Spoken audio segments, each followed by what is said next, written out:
Good morning, everyone.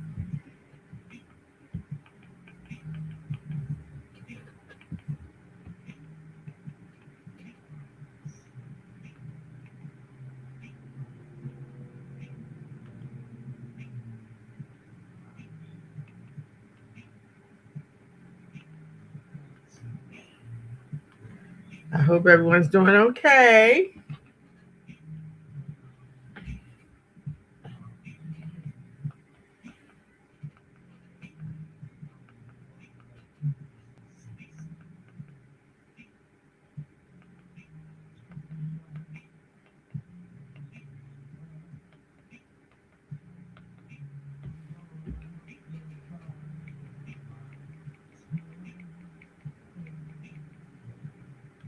Hmm, that's strange.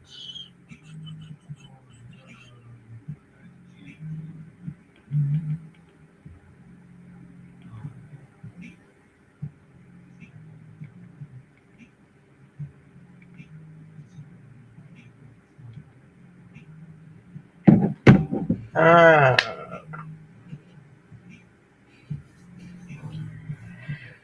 oh, well, over the weekend, I was dog sitting, house sitting,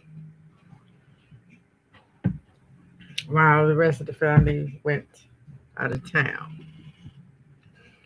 And I got a chance to look at some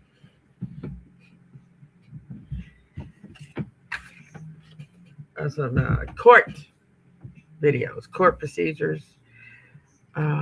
We minors. Ah,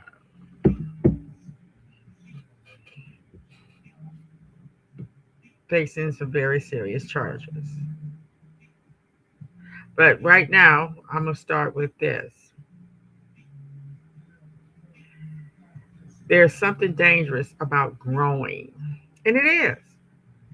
And it comes with a big responsibility and pure happiness. When you outgrow that um, domestic thinking, and when you begin to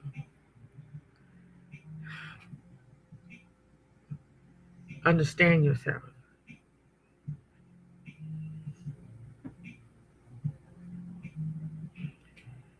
and begin to stop taking stuff for granted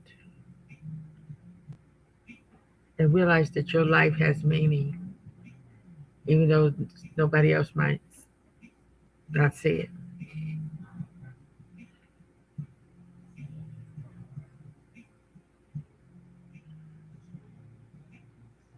And you know what? When you say mature,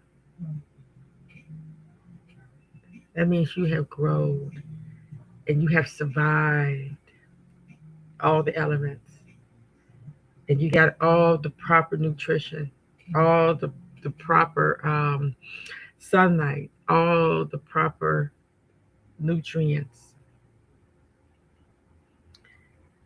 and somebody cared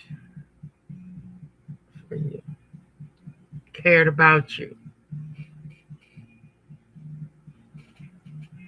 And as this video talks about, it's called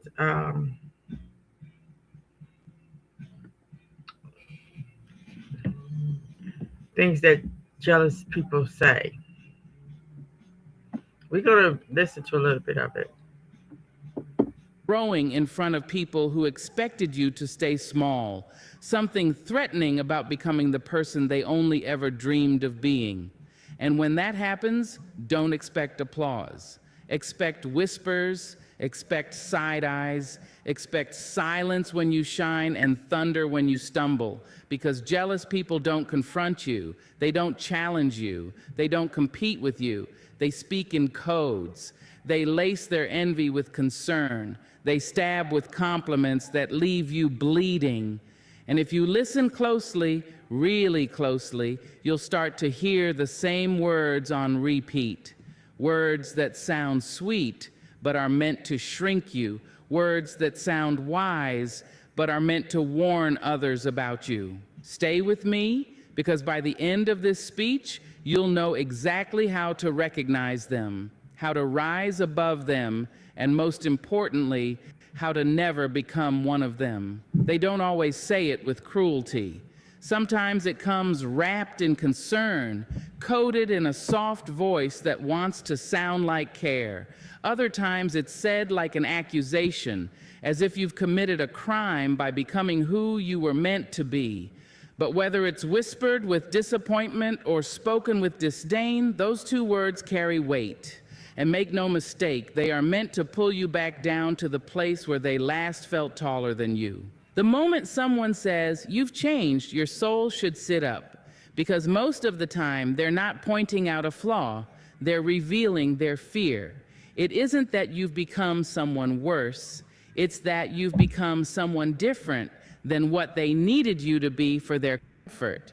You see, when you grow, when you stretch, when you heal, you break invisible contracts with people who depended on your brokenness to feel whole. You disrupt the balance. And that is exactly what's going on right now collectively. When they use that word woke, they really saying you've changed.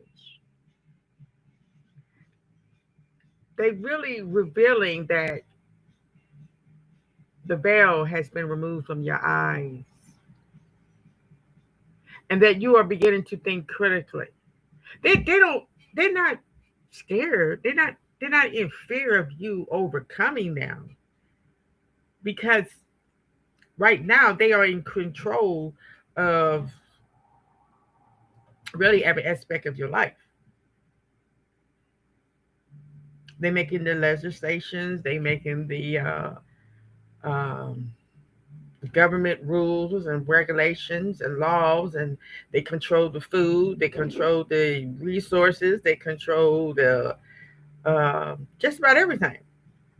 So they're not in fear of you taking over, which they will be. But what they scared is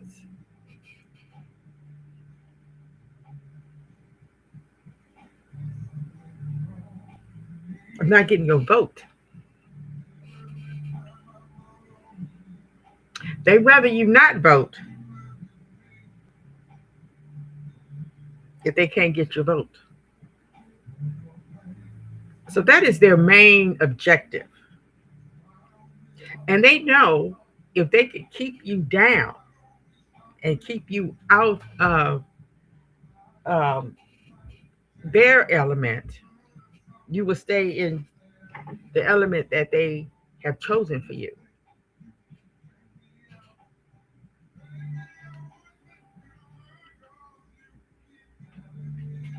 And see, that's what this administration is doing very, very well. They are showing uh, the country and the world that white people must be at the top.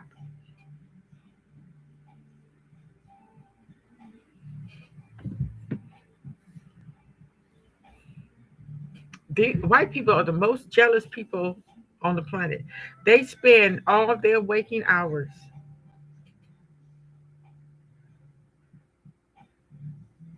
trying to outdo you, try out each other, try to outdo each other. Why do they spend so much time trying to keep the black and brown people down? Because they jealous. And let's hear some more of how you can tell they're jealous. You interrupt the script. And some people don't want a new version of you. They want the version they could manage, manipulate, or control. You've changed, is what they say when you no longer shrink to fit the spaces they made for you. When you stop calling just to be heard, stop over-explaining your worth, stop folding yourself up to keep the peace. When you begin to walk like someone who knows what they carry. They say it when your yes isn't easy anymore, when your no is firm, when your boundaries are no longer negotiable. It hurts, doesn't it, to outgrow people who once felt like home. But don't be fooled. What feels like rejection is often protection. Ever since the civil rights, and you've gotten more rights than you should have in their mind. They don't want to see black people getting ahead, and we're not really even doing that much. Every penny we make, we give right back to them. I mean, some of us have gone on to build and maintain, but at a cost of our children being slaughtered in the streets, our children leaving access to honest, wholesome family lives, and being manipulated through study, school, having them care more about sports than education. That's what civil rights have gotten us. Our kids being slaughtered in the streets. Now, I'm not going to go through all of it, but I'm gonna start every session that I have with this, and we're gonna start from here. But what I want to talk about is these. Um, oh Lord.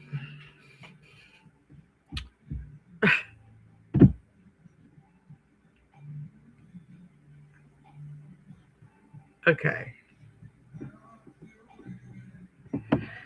Okay. Okay. Let me see about getting this back. Oh,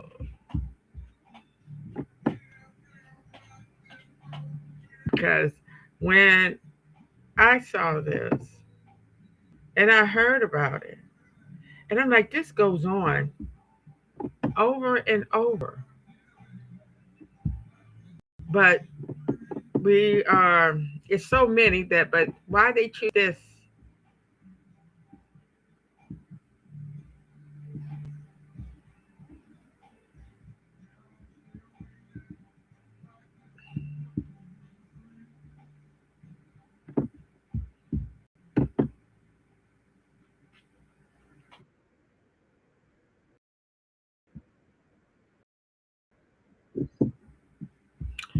It,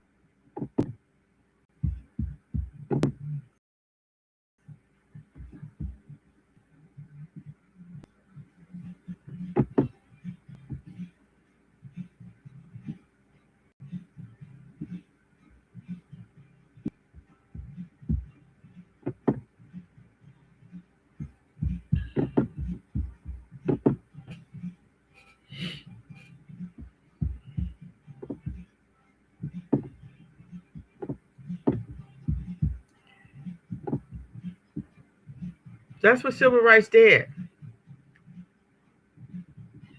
It gave us this much,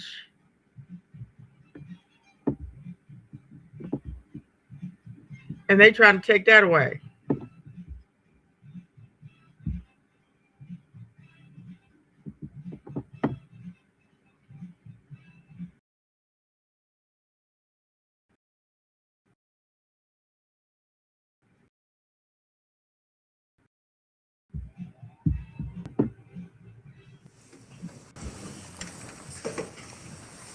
It's horrible. This 16-year-old was 14 What do we have here, when it Attorney Mulgrew? started. When this tragedy occurred. Have they been Letters from the family. have they been e-filed, or will They they have be? not, they haven't been e-filed. We just got those copies, those hard copies. Okay. Do you need me to file? Like, I will read them. Then, do you need these copies filed? Yes. Okay. And I Did- shared those with Mr. Attorney Tony, you've had the opportunity to review those. I took photos of them so they could quicker, so Okay. I haven't read them yet, but I do have a copy on my phone. All right, let me do this. I'll go on the record briefly, and then I'll take a moment to read these before we dive in, okay? Concern at that unless either party wishes to address that. That was just one concern I had in reviewing that. Attorney Tony? Your Honor, I think it may be just that later on in that same paragraph, the writer notes victim two, and I think that was probably just a typographical error. Victim two is Keyshawn Johnson, and that's who I believe would be referred to in the TikTok video. And I don't know if TikTok is even the right term. I think it may have been from Instagram. And that was the video that was played in court that had the defendant referring to Keyshawn Johnson. Does the defense have anything else to say on that issue? I just wanted to bring it to people's attention because it did appear that while it may have been typographical, it's referring to different people, and I think it was inaccurate in some respects. Judge, whether it's typographical or not, if that's what somebody reported and was in a police report, that's not what was testified to, and I'm assuming the court will rely upon the facts that were produced at trial. All right. Then the last thing I wanted to touch on before addressing just briefly an acknowledgement of the sentencing memorandum from the defense that the court received. I did want to touch base on restitution. At the bottom of the PSI on page 17, it's indicating that the entire night to see my sister, but when we got here, she was already moved. I had to wait another week just to see her body. I already didn't see her 3 months prior to that. You seen her the last time she was alive. So I'm gonna ask you this. Was she still beautiful? Was her hair in those two puff ponytails that she always wears? What did her body look like when she hit the ground? Did she yell? The answer, Sue, because I was 3 hours away. I cannot ask because she's not here anymore. Because of you, she'll never have that family that she dreamt about forever. Can't be roommates how we planned. I just graduated and we were going to live together very soon. Usually my words cut deep, but I have nothing mean to say to someone who already lost everything. You're probably going to jail for a very long time, and friendships don't do well in there. I just want you to know that. Everything will be ripped away from you as it was ripped away from us. Sometimes when I see her name on social media, I contemplate unadding her because it's too much to bear. She can't reply to any posts or tag me in anything because of your choice, because you did this. You made the thought of her unbearable just by killing her. I said you didn't deserve to know her, yet I find myself talking to you about her like you knew her already. 16. Getting ready to go to prison. Oh, I don't know where he's going to go. I don't know if they're going to send him to prison or juvenile till he turns 18 or whatever. But why? And from what I understand, it was over something so mundane as a necklace. Why do a 14-year-old have a gun? You know he has never had no armed training. Never went to a gun venue to learn how to shoot. And you're shooting in a apartment complex.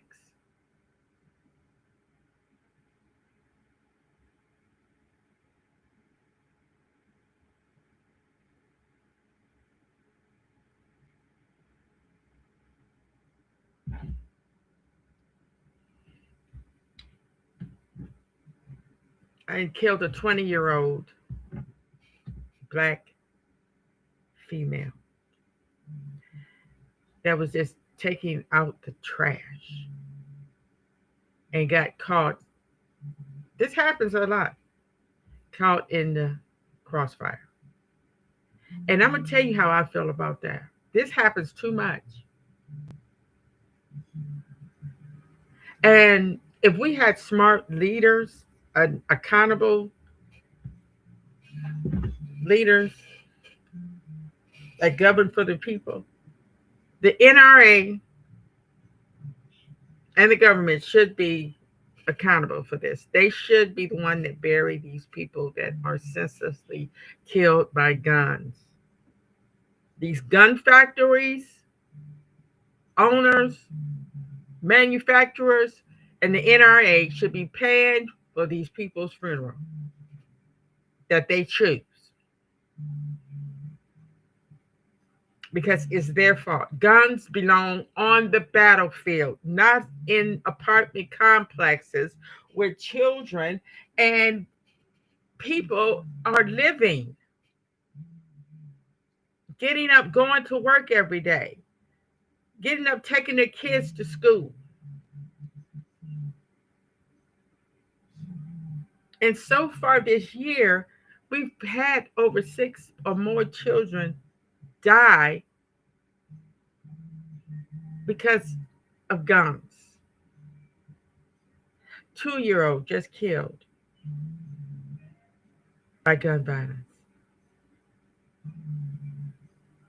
They're not on the battlefield. And these young kids, why are they not in school? Why are they not working? Why are they not at home building something or learning how to change a tire? I bet you if you ask them right now, do they know how to learn it? How do they know how to change a tire? They wouldn't. I bet you get a lot of money. Ask them when was the last time what book they read. Who's their favorite author? They couldn't tell you.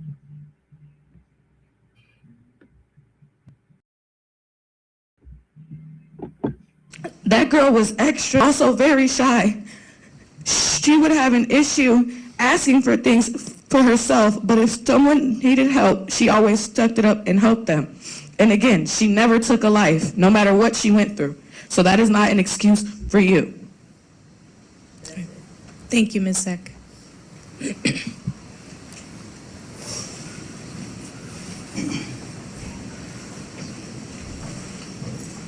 Your Honor, my name is Nicole Zeck, and I am the mother of Tatiana Zeck. I am submitting this statement to explain the profound and irreversible impact her loss has had on my life and the lives of our family and her friends. Before her life was stolen from us, Tatiana was a bright light in this world. Look at him on the stand. In Wisconsin, we've got defendant Paris Larry just taking the stand. He changed his, we're going straight to the closing arguments, but no, we're going inside the courtroom. This case is over the death of innocent bystander Tatiana Zeck. Let's go in together and watch the defendant's testimony. Judge, at this time we call Paris Larry. All right, Mr. Larry, come on forward to the witness stand. You'll stop right by my clerk. She'll swear you in, please. Do you solemnly swear that the testimony you give in the matter before the court is the truth, the I know whole it's hard to truth, tell. and nothing but the truth, so help you It's God? 15-year-old like Thank you. Please today, be seated. but you don't look like a 15-year-old. In court,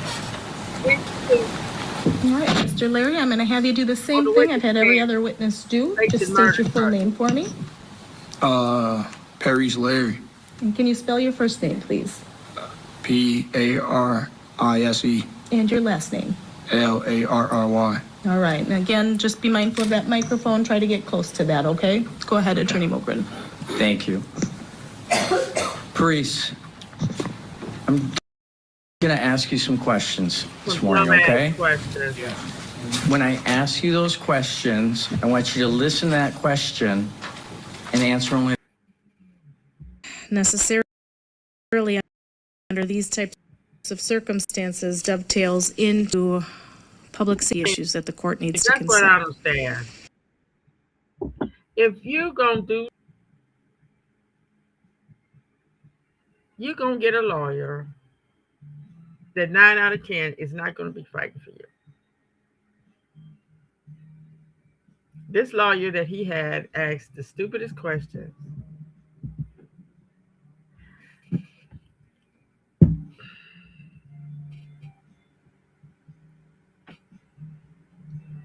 Because the parents don't talk to these kids.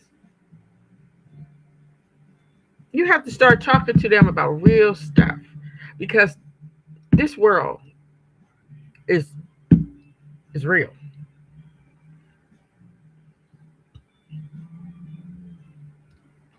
These kids nowadays is facing way, way more than we did at that same age.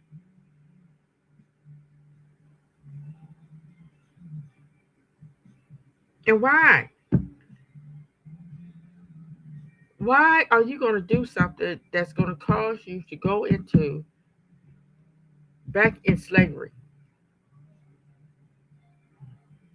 behind bars like an animal, living like a slave?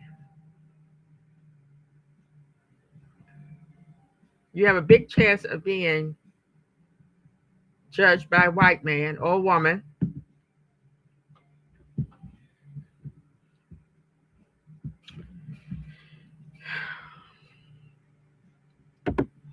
Attorney Tony referenced these circumstances today. He referenced them this morning. The court referenced them this morning. It's something that I noted from the very get-go the first time that I saw the video of this shooting. I didn't hear the preliminary hearing, so I had not seen that video until the trial. You have Mr. Johnston standing outside the doorway. He raises his arm to shoot at the group of individuals. You have Mr. Larry shooting from the doorway.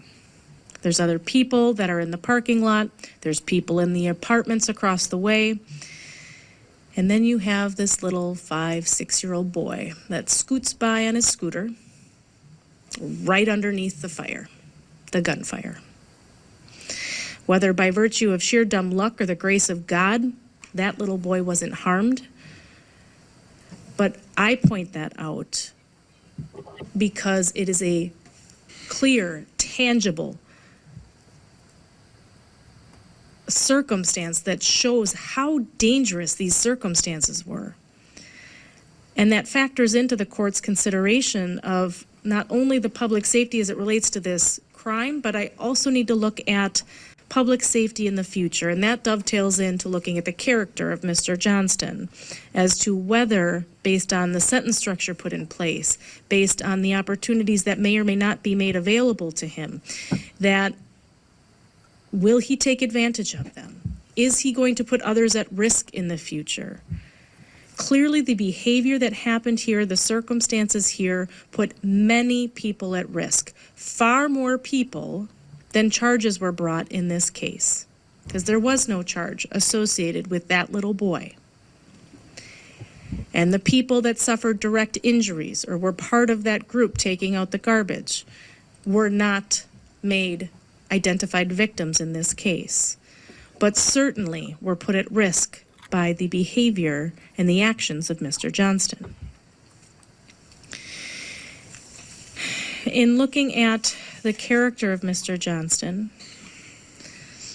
I'll start by acknowledging that he too is incredibly young. 17 at the time, 19 now.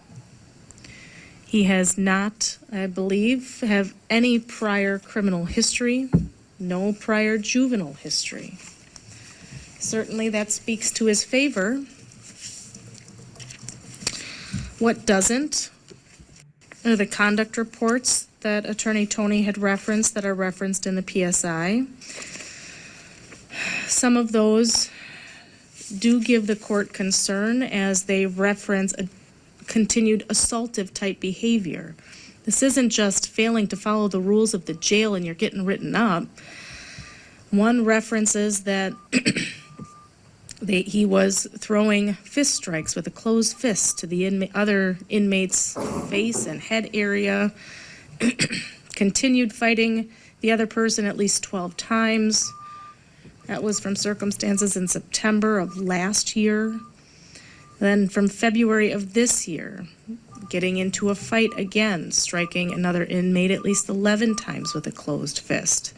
It states he then dragged them under the staircase and again attacked them, hitting in the head with a closed fist at least 5 times. Another reference from May 12th of this year.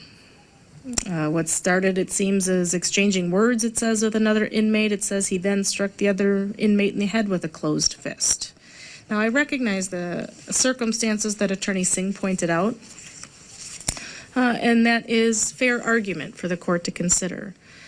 But certainly what's before the court is very violent, assaultive type crimes, and I'm looking at how one conducts themselves so that I can have an understanding, as best I can glean, as to how they will take advantage of opportunities made available to them, how they will utilize their time in confinement, and whether or not that type of behavior is going to continue into the future. And so certainly looking at those circumstances does give the court some concern. Now, a lot has been talked about from both parties here as it relates to Mr. Johnston's character and his taking responsibility in this case. I give him credit for that. Absolutely. As Attorney Singh phrased it, I'm not certain I would phrase it. He indicated that Mr. Johnston stood up for Ms. Zeck. Again, I'm not certain I agree with that phraseology.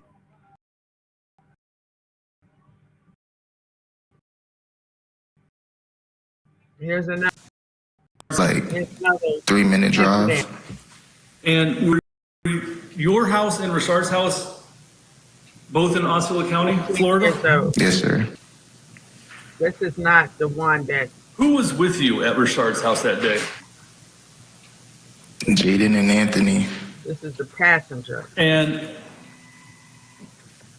was Rashard also present? Yes, sir. What about Rashard's parents? Were they home? I remember his dad being there, but I don't think his mother. And what was the plan while you were at Rashard's house? Were you eventually going to go somewhere? Yeah, we was planning on. And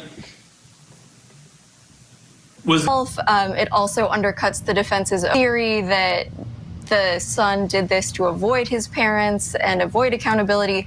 It's all over the place, and this story that McKnight is telling is a lot more cohesive to me, and the parents' role in the story is credible. And what reason would this guy have to lie? Protecting his friend? Maybe, but he even recounts saying, "What the bleep are you doing?" to his friend. So he clearly is not protecting his friend's image or feeling that much. And it should be noted his friend was tried as a juvenile and took a plea. He will be scheduled. Okay. Trinidad, Hernandez, and her 3 grandchildren died in the crash. So this 15-year-old killed 4 people.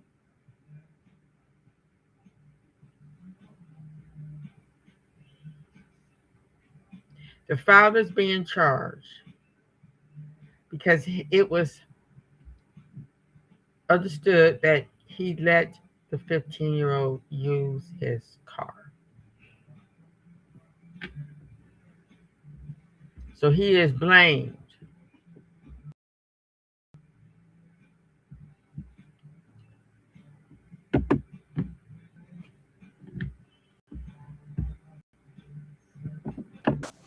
We were supposed to be making a left to go home. He left the park, but for some reason he went right. And what happened when he went right? We was driving. I was looking at my phone. I looked up. He was going fast. I seen the car and I said, "Stop." And then what happened after that? When I woke up, we were in the ditch. I had blood coming from my mouth, everything. We got out of the car I think it was a lady that stayed somewhere like where it happened. She came outside and helped us out the car and stuff like that. So in between the time where you yelled at him to stop and you woke up in the ditch, were you able to determine if you had been in a car crash at that point in time? When I got out of the car, yeah. May I have a moment, Your Honor? I have no other questions, Your Honor. Thank you. Robinson, cross-examination. Yes, sir.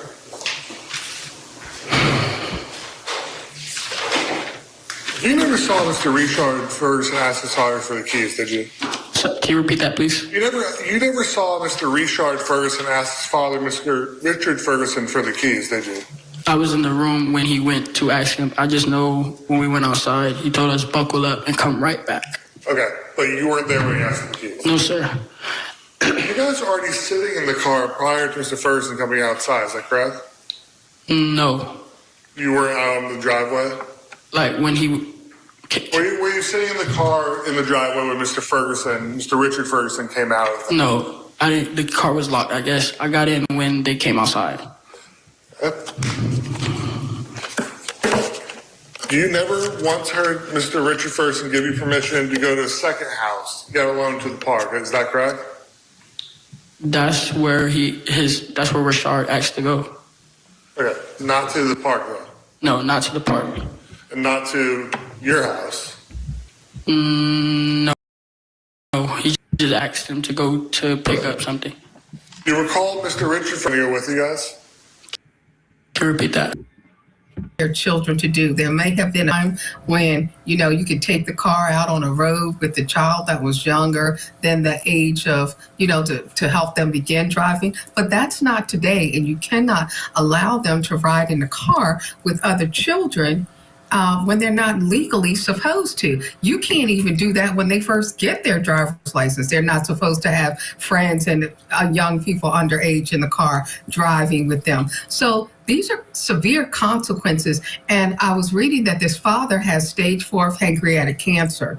So, this case has evolved into a lot of different things. My mother had pancreatic cancer. She is no longer with me. So this case is going to linger without, I think, any consequences based on his treatment as well.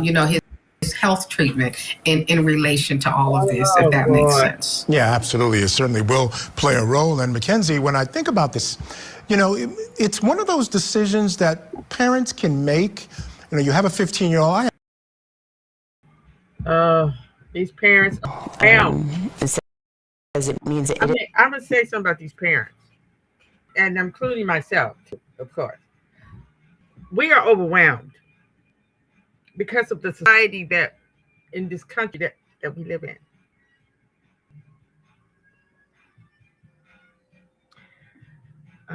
We are forced to live like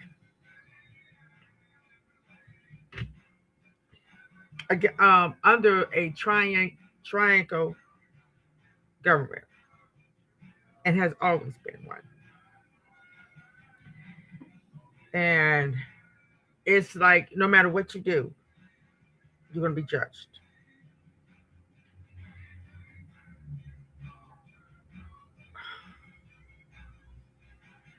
And we keep talking about, we keep making these videos, we keep listening to these myths, these mythicals.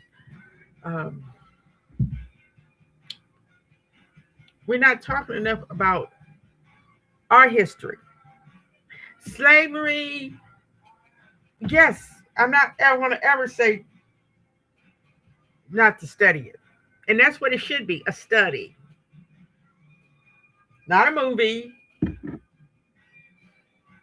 I mean, we don't need any more slavery movies for a very long time. We need to start talking about African Americans more.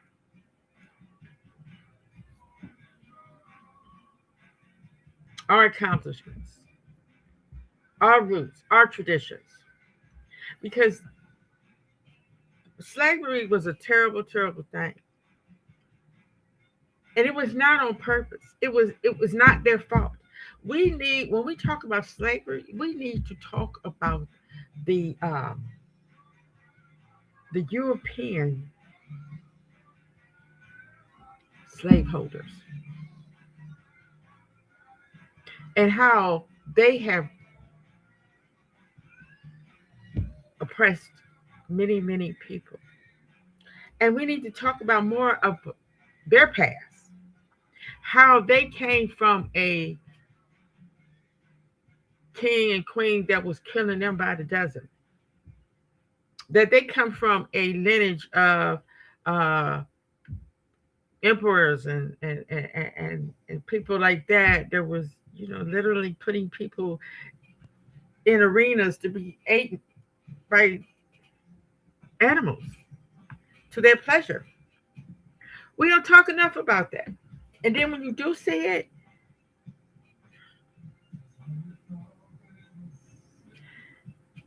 they're going to tell it the way they want to tell it. They always telling our story. Why are we not telling their story?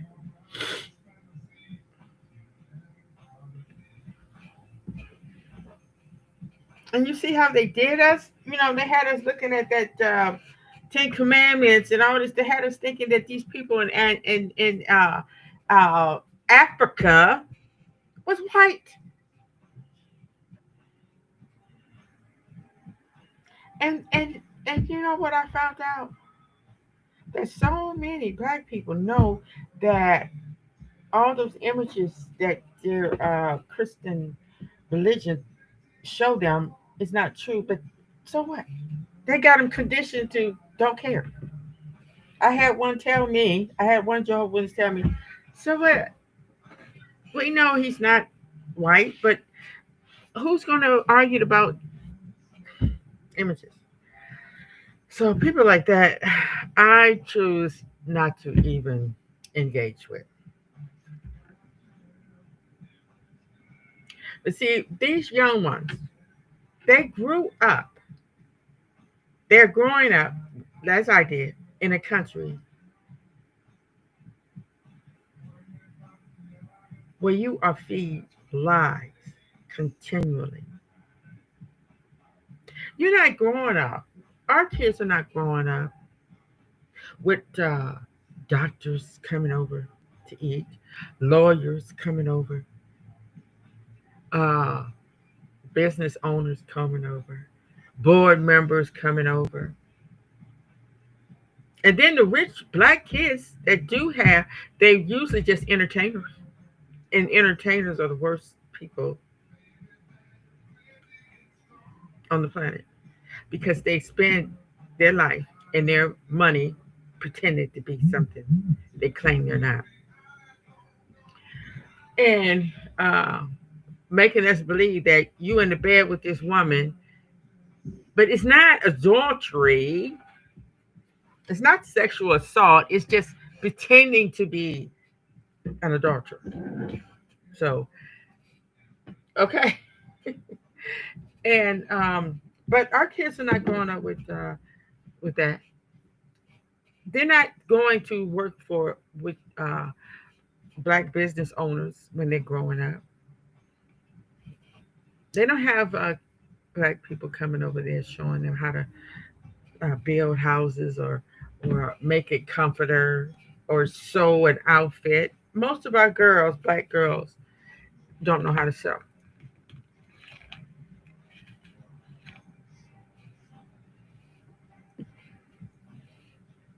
And that's what and you see what's happening. They grow up to be terrorized, tormented all their life. Now, they was tormented before they turned 14 and killed somebody. Now they're going to be tormented for the next 30 years. Now, look what this dude did. Is a person who has been entrusted with or has assumed responsibility for the care. Your son was 8 months old.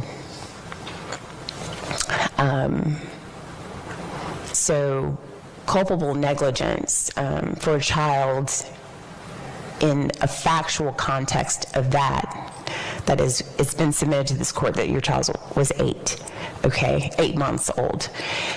And I will read this because it was submitted to this court through the testimony of some of your family that this was an accident. The law describes accidents this way. It says every person has a duty to act reasonably toward others, and if there is a violation of that duty without any conscious intention to harm, that violation is negligence. The defendant cannot be guilty of aggravated manslaughter causing a death because of a merely negligent act. So your grandfather coming up here and saying that, you know, you shouldn't be punished because it's like stepping on someone's foot. It's like a total accident. That is not before this court. You legally could not be before this court. You may be in a different court, but you wouldn't be in front of me. It's not that. Can never be defined as that. Okay, so I'm going to continue. But culpable negligence is more than a failure to use ordinary care toward others. For negligence to be culpable, it must be gross and flagrant.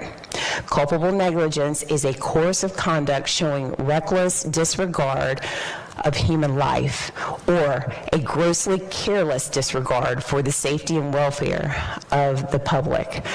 The negligent act or omission must have been committed with an utter disregard for the safety of another.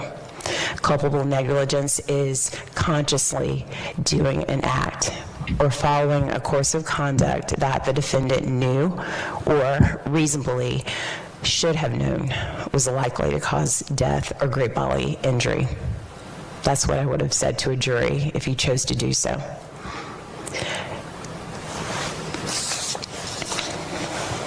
When they found you on that day, the PSI documents this. It says that when they talked to you, you said that you had been in a verbal argument with Miss Whitby, and that when you stopped the car at that light on McDuff, that she got out. But before she got out, she turned around and she grabbed your infant son and she put him in the passenger seat. All of that was enclosed in the car that you were driving. No one really probably would have ever known what was going on between you and Miss Whitby, but that's bad enough that she took your child out of a car seat and put him in a passenger seat. And then I'll continue. It says that at that point in time, you said to the police that you didn't want to be responsible for the child, nor accused of anything with the child. And that's kind of where it gets redacted and ends for me. This is outside looking in. This is a witness's statement. This was a witness that was behind you and Miss Whitby in the light, at the light. She said she saw a female exit the vehicle with nothing in her arms and walk away from the vehicle. She observed the driver's door, that's you, it's open, and the driver placed something next to the vehicle. And then she describes, I'm reading a little bit out of order, it says that she thought that what you placed in the road was trash. Then she said she saw the GMC drive over the item. She saw it move. And then that's when she realized that it was a child. She said the GMC slowly closed the door and he put a child. Now what I'm not getting, she said that the mother took the child out of the car seat and put it in the front seat. So did he put this child on the ground outside the car without the car seat? slowly drove away. It slowly drove away. and ran over the child. Mr. Kalinowski said that he gets lots of questions that he has offered this court explanation for. There is no way to explain inexplicable. There is no reason. There doesn't have to be a reason. The only thing that this court has to do is never asked to explain why something happens, only who and what. And that's where I disagree wholeheartedly. Why? You can't ask why. Why we cannot know? Why would you do something like that?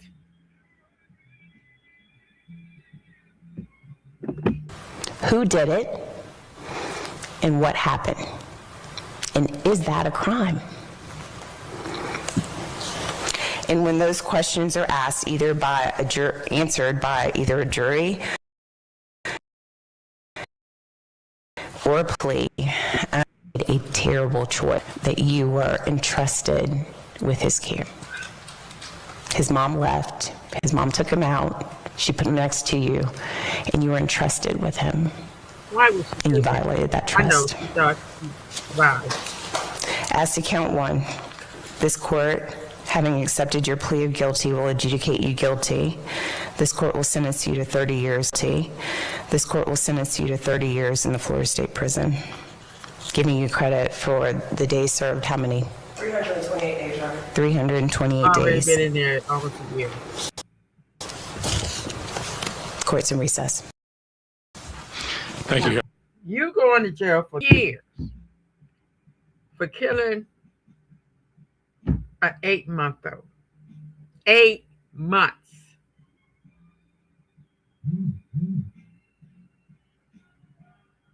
$30 years. What is going on? But all we doing is talking about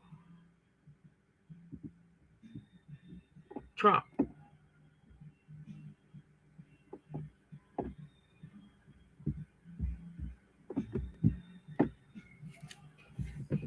And his administration. And Nikki. Majai. I thought I had it. And Cardi B. And Denzel Washington. We're too busy talking about them. And talking about what's really going on in our community. Our future. These are the future. A 14-year-old gunning down a 20-year-old black woman that had so much living to go, and he did too. If he had a brain.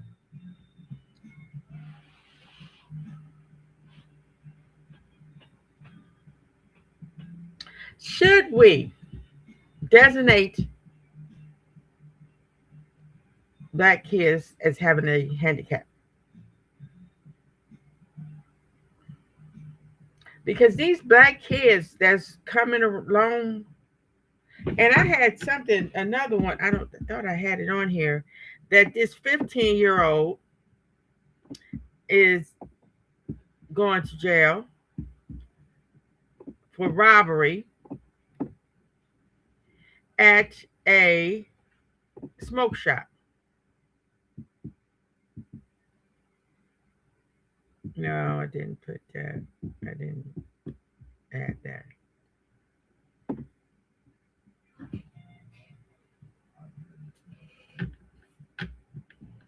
We're not teaching our kids. While Europe was still burning witches in mud huts, a black queen and 20,000 soldiers. We're not talking about stuff like that. We're not making movies about that. We think we making movies is hoes, prostitute, drug dealers, idiots, gay people, and how to be racist, and how to act like a victim. Them the only kind of movies we make.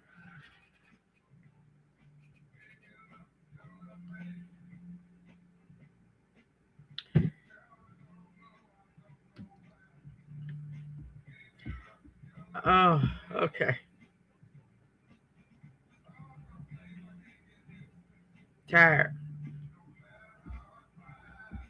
I know.